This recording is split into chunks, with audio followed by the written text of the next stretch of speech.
दी आवल हो हरिया हो रानी से जरिया हो सटी के सूत बजरिया हो छुए नाही देलू जइसे लागे भइल हानि बा छुए नाही देलू जइसे लागे भइल हानि बा ऐसे काहे करे ए बोला मुझे कमर में परेशानी बा ई कैसे हो गई अभी काल हुए दर्द के निशानी बा ए बोला मुझे कमर में परेशानी बा कलम दर्द हरे Music said Rakesh.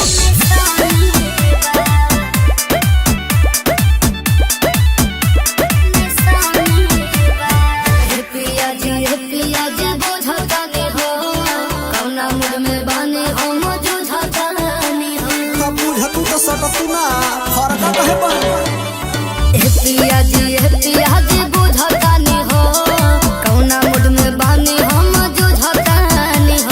सुना हट बुझ मजबूरिया हमार धनिया काहे खातिर मिलल बाजवनिया अपने मरद से हो गया न कहानी बा अपने मरद से हो गया न कहानी बा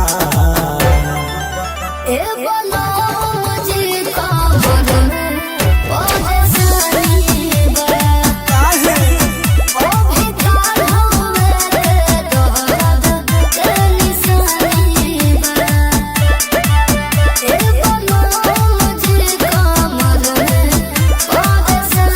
सब खेला बुझत नहीं करे जा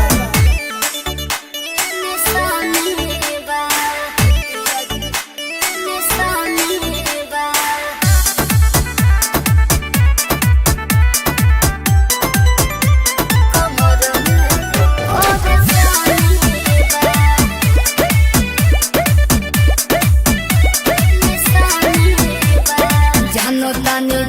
तानी हम सब जी रौरा खरा में आइल नहीं हम जी हम सब बुझते ना होशियारी पूछ नहीं तू बुझ जानो तानी हम सब जी रौरा खरा में आइल नहीं हम जी सुना हो जब मोहब्बत के साधना पुराई तू हो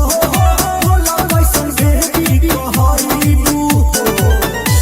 पिंटू अमीर के अब ही जाना दानी बा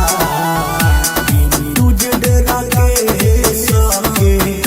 अब ही जाना दानी बा ए बोलो मुझे कमर में परेशानी बा बहुत दिक्कत बा अभी काल हुए दर्द के निशानी बा ए बोलो मुझे कमर में परेशानी बा बढ़िया गरम करबे का